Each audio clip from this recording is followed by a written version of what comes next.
Probably the most important collection of traditional songs ever published is what's known as the Child Ballads. And they're not children's songs. Many of them are very definitely for adults only.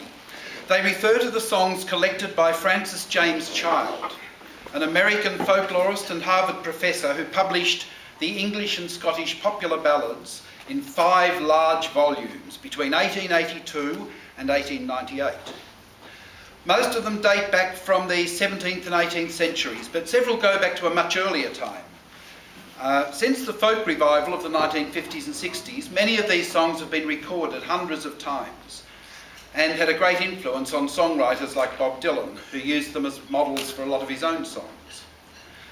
The ballads deal with many aspects of life, including love, war, murder, and the supernatural.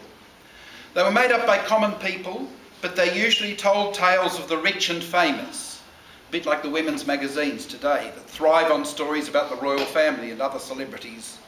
There were no newspapers, so the ballads were a way of spreading news around, often fake news.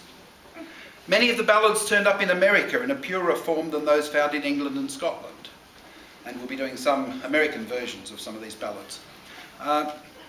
Because they were passed on orally, there are many different versions. So what Child did was he gave a number to each group of songs that seemed to be telling the same story.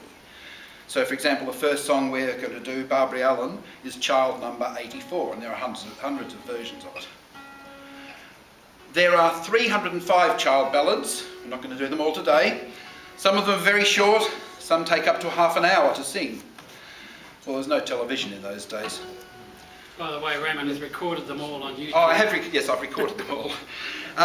Obviously, we can only present a small selection today, and what we like to do is focus on the different ways that women are presented in the ballads. In some, they appear as gossips, witches, shrewish or unfaithful wives, and that's mainly in songs that would have been sung by men. In others, women are seen as victims, badly treated by men, sometimes murdered, sometimes unfairly treated by the justice system. And in some, probably sung more often by women, they get the better of the men who try to suppress them or harm them in some way. One of the best known ballads is Barbara Allen, which tells the story of a woman who refuses the young man who loves her. He dies of a broken heart, a common cause of death in the ballads. Of course, she then realises she loved him all along, regrets her cruelty, and decides to join him. I first heard it sung by Burl Ives when I was very young on a 10-inch LP called, LP is a long playing record, remember those? Called Folk Songs About the Fair Sex. So it's one of the earliest songs that I ever learned.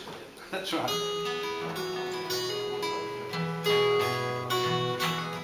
In Scarlet Town, where I was born, there was a fair maid dwelling, made every youth cry well-a-day, and her name was Barbara Allen. It was in the merry, merry month of May, when the green buds they were swelling, sweet William on his deathbed lay, for the love of Barbara Allen. He sent his servant to the town, to the place where she was dwelling, said, Master, bid you come to him, if your name be Barbara Allen. Then slowly, slowly she got up, and slowly went she nigh him, and when she pulled the curtains back, said, young man, I think you're dying.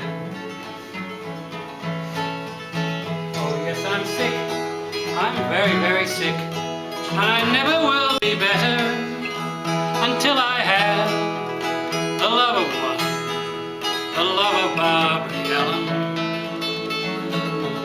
Oh, can you not in yonder town, in the place where we were dwelling, you gave a toast to the ladies all, but you slighted Barbara Allen.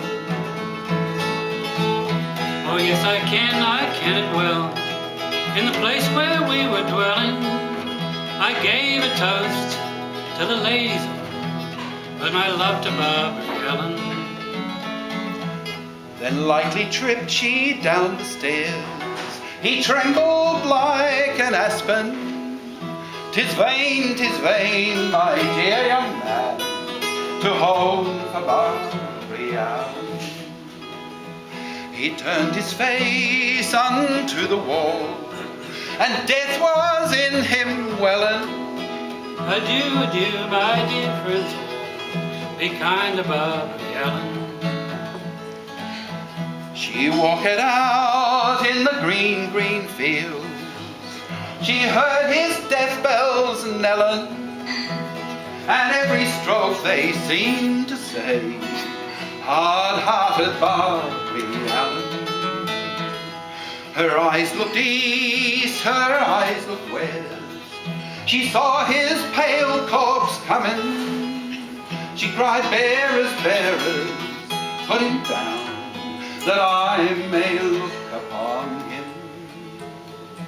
The more she looked, the more she grieved, until she burst out crying.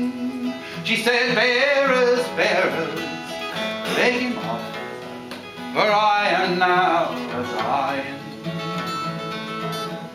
Oh Father, go dig my grave. Go dig it deep and narrow. Sweet William died for me today. I'll die for him tomorrow. They buried her in the old churchyard.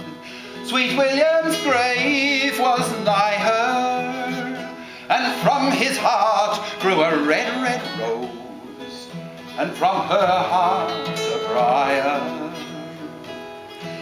They grew and they grew o'er the old church wall, till they could grow no higher, until they tied a true lover's knot, the red rose and the briar.